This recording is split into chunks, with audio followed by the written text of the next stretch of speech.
Có một thôi à?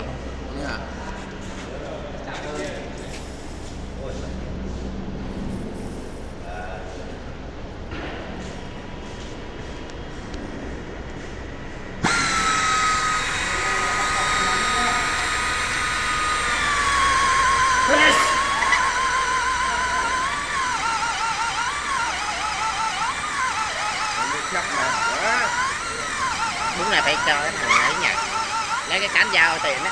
Cán dao tiền anh để cái dòng đi như vậy.